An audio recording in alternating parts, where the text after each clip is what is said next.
magandang araw mga kasari-sari. Ito na naman ang inyong palawenyang tindera, Ate Tintin, for your service. Kala mo nangangampanya na si Ate Tintin. Kumusta kayo mga kasari? Syempre, maitsichismis na naman ako sa inyo. Gusto mo ba ang ganitong topic ukol sa problemang tindahan o kaya naman mga nahaharap natin na real talk talaga ito na nangyayari mga kasari, no? Tungkol sa ating maliit na negosyo? Abay, huwag ka nang mahiya. Mag-subscribe ka muna kay Ate Tintin dahil walang kabayad-bayad yan, sisi. Please lang. Kung gusto mong may bayad, mag-member ka na kung may extra ka. Bukas ang bahay ni Ate Tintin para sa iyong membership. At syempre, pakilike na rin ang aking video kung makaka-relate ka mga kasari. At syempre pakishare naman ha, kung hindi kayo busy. Syempre, isabay nyo na rin ang notification bell sa pag-click nyo ng mga button na yan na dapat ninyong i-click. Dahil pag may bagong upload si Ate Tintin, isa ka sa manonotify. Handa ka na ba sa ating chismisan? Eto na, tayo ng chismis. Magandang araw muli mga kasari-sari. Sa mga bago pa lang sa akin channel, ako si Ate Tintin, ang inyong palawenyang tindera at your service. Oh no! So bakit masaya si Ate Tintin, no?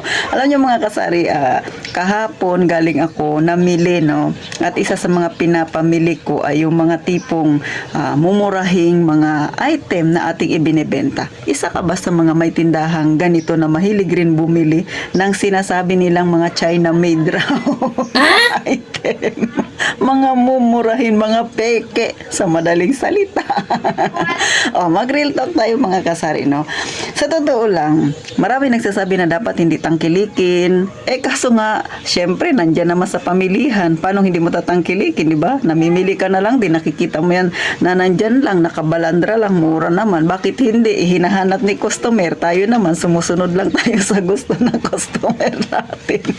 Sino ang mga tindirang natamaan dyan, kagaya ni Ate Tintin, na mahilig din sa mga mumurahing paninda, mga kasari. Syempre, pagkakikita tayo, di ba? Abay, kailangan nating bumili. Pero syempre, depende pa rin yan, mga kasari, no, kung mabenta sa inyo. So, ano ba itong mga tinutukoy na Ate Tintin na mga bagay-bagay na peke daw, pero marami pa rin tumatangkilik, Syempre, real talk ito, ha, mga kasari, no? Huwag ka na mag-deny. Ikaw na nanonood sa akin, alam ko bumibili ka rin ng ganito. So, ano ba yun? Katulad ng, mga kasari, number 1 dyan, mga battery. Sa totoo lang, syempre, yung mga branded talaga, medyo may kamahalan. So, hindi na ako magbanggit sa inyo kung anong klase ng mga branded na battery ang tinutukoy na Ate Tintin dahil alam nyo naman na yan, mga tindera. Pero syempre, may nabibili tayong mga medyo peke daw. Di ba? Mga China-made na battery. So, marami rin yan dito sa amin, mga kasari. Huwag kang mag-deny, marami rin yan dyan sa lugar ninyo. Yung kulay orange. Bakit ba bumibili ako nito? Pero syempre, bilang may tindahan, meron din ako na mga branded na battery, pero bilang lang kasi nga talaga namang may kamahalan. Pero meron din, mas marami pa yung aking binibenta na mumurahin. Sabi nga nila China made raw na mga battery. Ba't ba bumibili si Ate Tintin ng mga ganito, ha? Kasi mga kasari, may mga customer ako na nagre-request talaga. Kasi kung ikukumpara mo talaga, napakalayo ng presyo, mga kasari.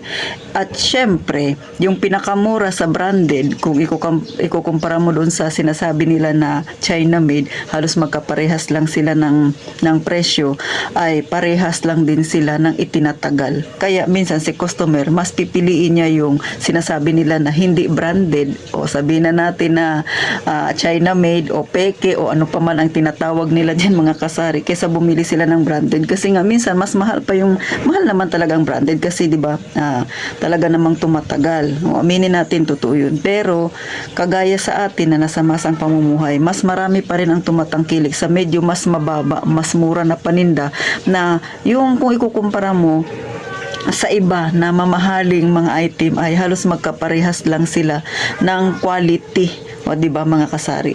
So, ikaw mamimili. Syempre, tinitipid mo yung iyong budget. Talaga namang syempre may mga inaasahan na gastusin. So kung ano lang yung natira mong pera, bibili ka ng mga gamit na kailangan mo, pero yung aabot doon sa pera na hawak mo.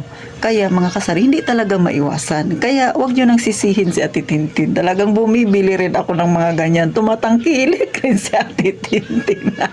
Hindi ko na ipakita sa inyo kung ano yung mga battering peke. Alam nyo na yan, mga kasari. So, di ba? Hindi ko sinasabi na excuse, no? Yung mga sinasabi ko sa inyo. Pero real talk yan. Marami pa rin talaga sa mga taga dito na customer ko, no? Na mas pinipili yung mga ganong klase. Kasi tumatagal din naman sa kanila. Katulad ng battery ng ng remote, di ba? Bibili ka pa ba ng mamahaling battery? Kung yung binibigay niya naman na buhay ay kaparehas lang din doon sa sinasabi nating China made, o di ba? Tapos mas mura, mas makakamura ka. Kaya mas marami pa rin ang tumatangkilik, mga kasari, no? Kaya hindi niyo ako masisisi kasi nga kung magbenta man ako ng mamahalin, walang bibili. So doon tayo sa hinahanap ni customer. Pero syempre mga kasari, bilang isang may tindahan, meron din tayong iba't ibang mga branded, no? Kaya lang, ito napansin ko lang na mas marami talaga yung tumatangkilik sa mga sinasabi nating pangmasa ang presyuhan. Pero mga kasari, hindi lahat ay pwede mong tangkilikin. O yan, isa rin yan sa real talk. Kasi katulad niya, no, may mga sabon din na naglalabasan, yung mga galing ng mga kabila, no. May mga ganyan. Bagamat dito nakikita ko yung iba, ay hindi ako bumibili kasi syempre hindi ko kabisado at saka wala namang naghahanap. So, depende yan sa lugar. Hindi ko ina-advise ito, no, yung mga sinasabi ko na ito, nagayahin niyo si Ate Tintin, no. Sa akin, sinishare ko lang sa inyo yung aking journey ng pagtitinda. Kasi nga, alam nga naman bumili ako ng item na hindi naman mabenta sa akin. So, yung bibenta ko, yung hinahanap ni customer. O, pangalawa, hindi naman din lahat ng mga, sabi natin, mga China made na yan ay tinatangkilik na titintin. Yung mga galing na sinasabi nilang kabila, dito sa amin usong-uso yan. Gaya ng mga sigarilyo. So, si Ate Tintin, hindi ako bumibili ng mga ganyan, no, na ipinagbabawal. Doon lang tayo sa hindi ipinagbabawal. Bagamat yung iba kong item ay China made, pero hindi naman siya pinagbabawal. Pero pagka pinagbabawal ay big no yan sa aking tindahan dahil ayokong makompromiso ang aking napakamahal na lisensya. Ikaw ba, mga kasari, naniniwala ka ba sa sinasabi ni Ate Tintin? Nasa sayo yan, mga kasari, no? Ulit, paalala lang ni Ate Tintin, no, hindi naman masama na tumangkilik tayo sa mga iilang item na China made, mga kasari, no? Kasi ako tumatangkilik din. Pero depende yan sa mga item kung mabenta sa akin. At syempre, yung legal. Ulit, yung legal lang na sinasabi nating mga China made, yung ating bibilhin na sa tingin natin makakatulong kay customer. Pero pag illegal, ay huwag. Tandaan, mahal ang lisensya. Mga kasari. So hanggang dito na lang si Ate Tintin. Sana ay napangiti ko na naman kayo, na real talk ko kayo. Ikaw na wala pang tindahan, gustong magkatindahan, isa ka ba sa sinasabi nilang ayaw ng mga China made o mumurahing item? Sa ngayon, oo, nasasabi mo yan. Pero pagka nagkatindahan ka na at hinanap yan ni customer sa'yo na sa tingin mo naman ay kikita ka, why not? Basta legal yang tatangkilikin mong sinasabi nilang mga peke ko, no? So hanggang dito na lang si Ate Tintin. Depende na yan sa inyong mga kasari, no?